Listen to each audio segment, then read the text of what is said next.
Sun in Aries, Moon in Cancer. So this is two cardinal signs. Now, being that the Sun is in Aries, is exalted here, and the Moon is in Cancer, is home here. When Sun in Cancer and when Sun in Aries and Moon in Cancer come together, it's very difficult. It's very hard for Cancer and Aries to get with the program. So if you're a Sun Moon Ascendant Cancer, try not to wake up on the wrong side of the bed tomorrow.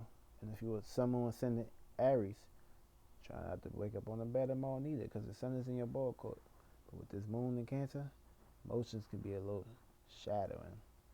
So of course, it can be a whole lot of indecisiveness, a whole lot of contradiction, a whole lot of loving and caring, sensitivity, a whole lot of unexpectedness, a whole lot of, it could be some conflict too. But your actions are suppressed, Aries. And Cancers, you're very highly emotional and very sensitive to what's going to happen to you around 8 a.m. In these 2 more days. But let's get into these energies though. But of course, you may be in a circumstance situation where you may have to put up your guard, to avoid people, places, and things. Cancers and Aries. Try to do these things in a more private way. You don't want to come off as too strong. Others may look at you like you can be very sensitive during this time. You may feel the need to basically retreat. Well, tomorrow is all about retreating, going within, putting on your full 32 hertz music. Being that the moon was in Taurus a few days, being that it's in Cancer now you home. Now it's like you can do whatever the fuck you want to motherfucking do. So yeah. Now, when you got Cancer in your first house, this is gonna be nurturing and caring towards your. You're gonna be dealing with personal nurturing and caring.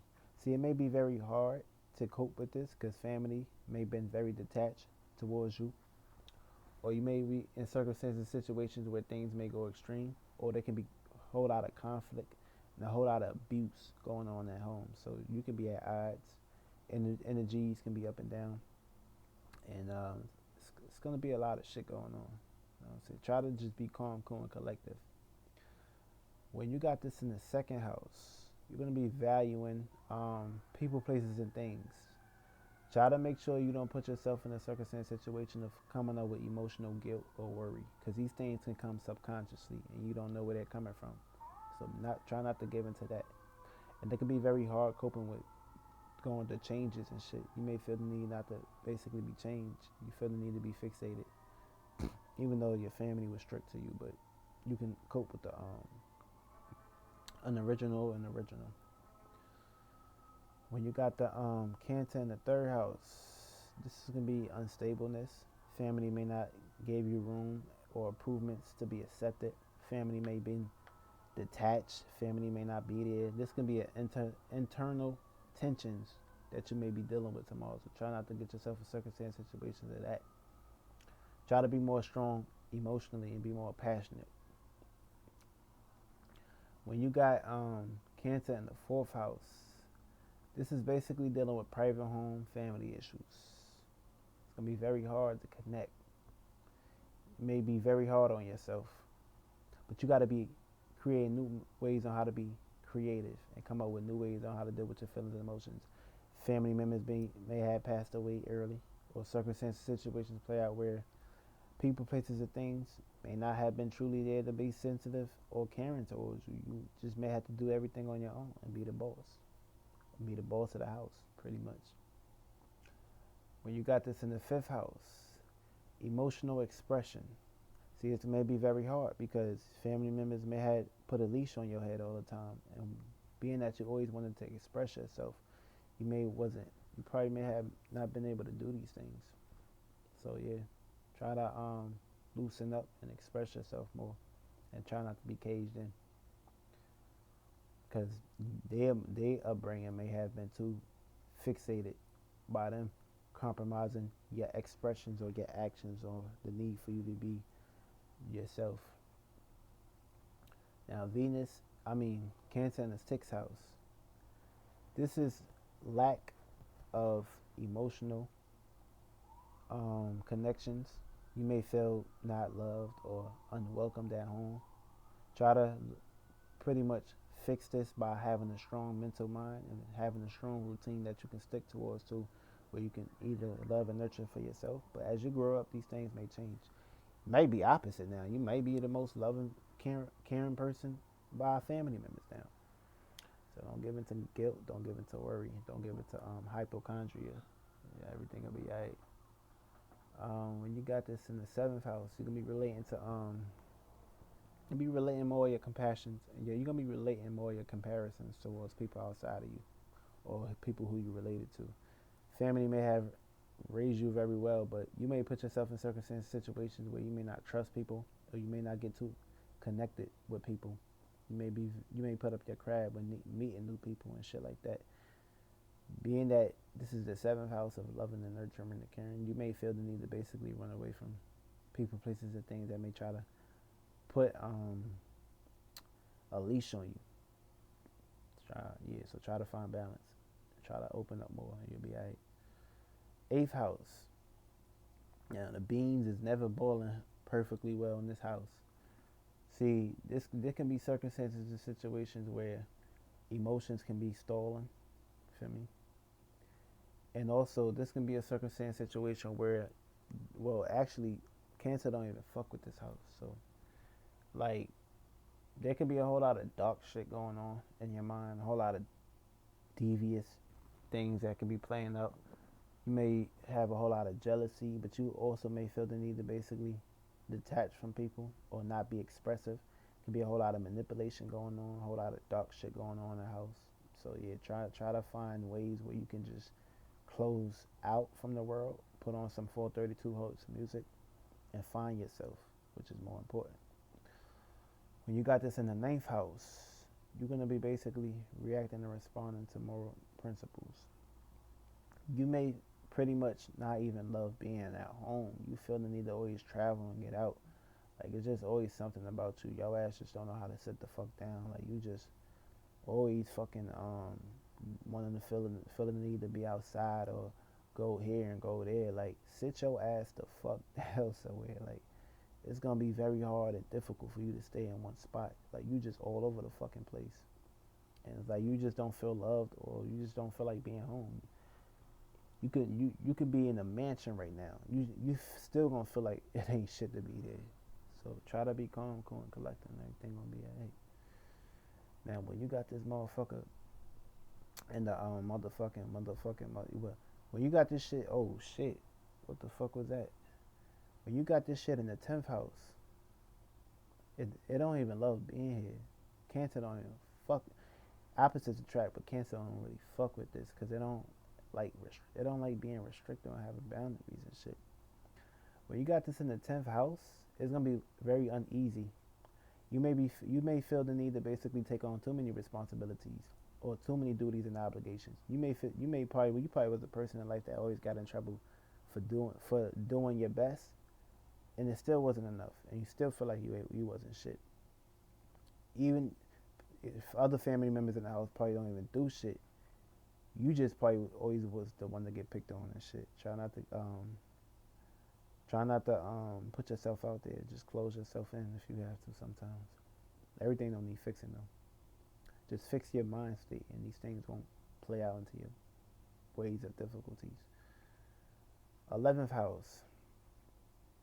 Now it's gonna be this spot don't really I don't really fuck with this house too because this is a little bit of stuttering. But when you got this in your seventh house, there can be circumstances and situations where drama can play a part, issues at home, personal freedom is needed because if you don't have personal freedom, then you're not gonna really cater to things. And of course, you may pretty much been a person where you just stood at home, play games and shit, and one day you just said, "Fuck it, I'm going outside. I'm about to see what's going on. I'm about to get out this motherfucking house. I'm about to see."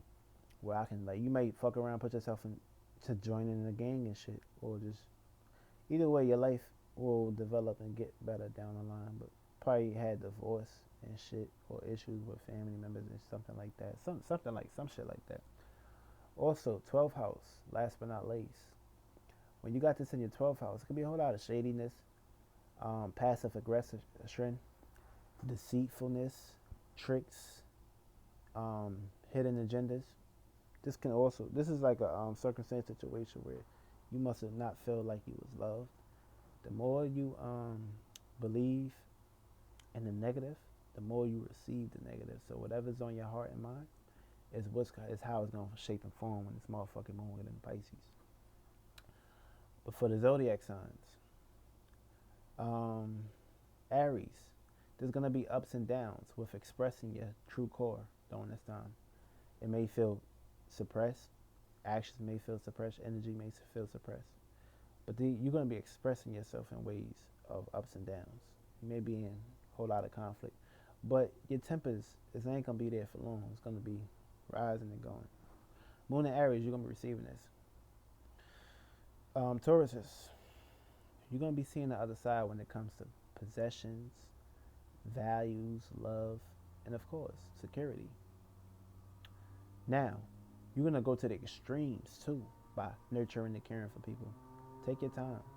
Everybody don't need nurturing and caring. Moon and Tauruses, you're gonna receive it, nurturing and caring. Geminis, you're gonna be seeing the other side of you when it comes to adjusting with your communications, friends, and families. Moon and Geminis, other people are gonna be adjusting their ways dealing with you.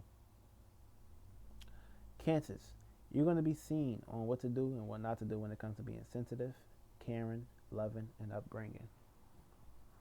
Moon and Cancers, people, places, and things are gonna be playing out representations on how to express these energies right back at your ass.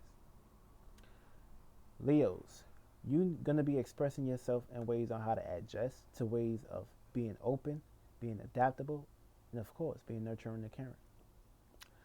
Moon and Leos, you're gonna be receiving these energies. Motherfucking Virgos, you're gonna have the gift to express, emphasis, have a strong, powerful mind, be able to see, be able to have great reflections, and be able to actually be nurturing and caring during this time. Moon and Virgos, you're gonna be receiving these energies. Libras, you're gonna be learning how to express yourself when it comes to loving and nurturing. You may put yourself in fears and guilt and worry and doubt that other people, places, or things may be putting demands on you. You may be very defensive on opening up and expressing. Moon and Libras, you're gonna be receiving this energy. Scorpios, you're gonna be pretty much you're gonna have the gift to express yourself, whether this be secrets, sensitivity, hidden agendas, alternative motives, or seeing through the veil. Moon and Scorpios, you're gonna be receiving this. Sagittarius, you're gonna be being misunderstood when it comes to practical matters. You may be preachy and teachy, but of course, when the spotlight is on you, you may be out of sync. Try not to do that. Put yourself in the right bag, and you'll be right. Be more practical. Moon and Sagittarius, you're gonna be receiving this energies. Capricorns, you're gonna be dealing with expressing yourself through emotional conflict, sadness, loneliness, and depression. Don't get too lost in that shit. Push forward. You're gonna be dealing with conflict. Moon and Capricorn, you're gonna be receiving these people coming at your way in some way, shape, or form. Aquarius, you're gonna have upbringings, and you're gonna be deciphering on whether or not you want to be successful or unique. You may have a circumstance situation where you just sit back and watch the world on how you want to do things. Just get your ass out there and do it, but find equilibrium. And mistakes is okay to happen, and being yourself is cool, and being yourself in the public arena is cool too. Don't limit yourself. Everything will be alright. Moon and Aquarius, you're gonna be receiving this weird ass energy right back at you. Motherfucking Pisces, last but not least. So you're gonna have the gift to be imaginative, intuitive, sensitive, subtle, and be able to pick up people's feelings and emotions and heal them. Now, you're gonna go to the extremes by doing this. And everybody don't need these extreme natures unless they truly deserve it. And Moon and Pisces, you're gonna be receiving this energy back from other nurturing people that's caring and loving for your ass. And these are the motherfucking energies for Moon and Cancer tomorrow, and Sun and motherfucking Aries. Make sure you plant the right motherfucking seeds. These seeds can grow and nurture, so when the full moon comes, you get all your fruits and labors.